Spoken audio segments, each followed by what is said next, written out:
You're probably wondering at this stage, when is he going to start talking about God? And, you know, of course, I don't start talking about God. I mean, it doesn't enter into my reasoning or my way of looking at things. It doesn't enter into the way I find meaning in life. I think I've sort of explained that.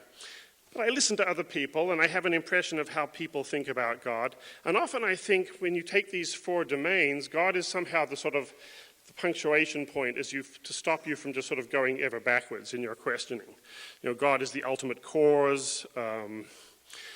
God is immanent in everything we look at. God is love. God is the source of moral righteousness. And somehow, I think that's sort of the way it works, all these four areas, that God provides a sort of punctuation point. And to me, as a free thinker, that also tends to mean a limit on how far you may go in your thinking, a limit on the questions you may ask. And I don't think I'm being paranoid here, because I think there was a time in history when free thinkers really were, like, you know, thrown in jail or worse. Of course, that doesn't happen now, but still, I think there's some essential antipathy between free thinking and religion, which stops me. In other words, God, or naming something as God, using that label on some certain area of knowledge, is in a way saying, you may not go further, you may not ask questions anymore, or if you do ask questions, we'll just tell you it's a mystery.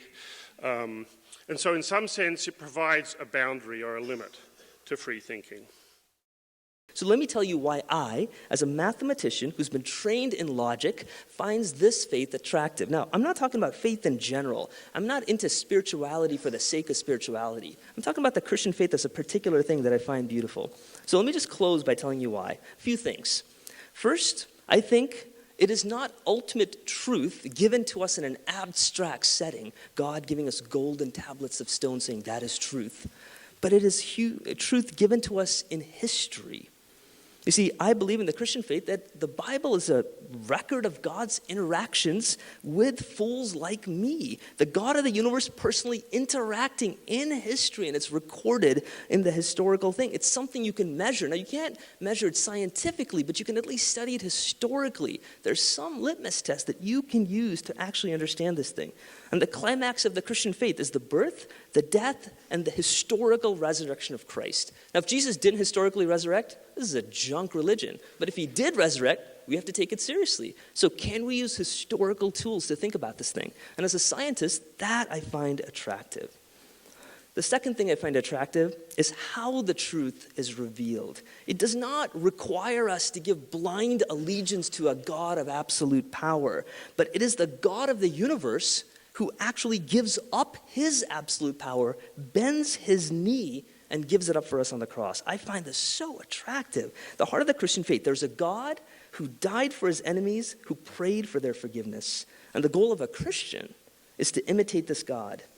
That I find truly attractive. And the third and the final reason I find the Christian faith fantastic is it, to me, provides a way of restoring this world. Not getting out of here, but actually fixing it.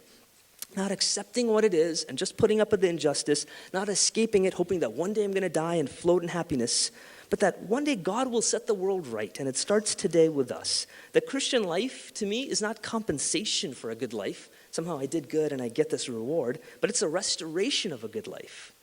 Pain and injustice is actually given a solution here. For more information about the Veritas Forum, including additional recordings and a calendar of upcoming events, please visit our website at veritas.org.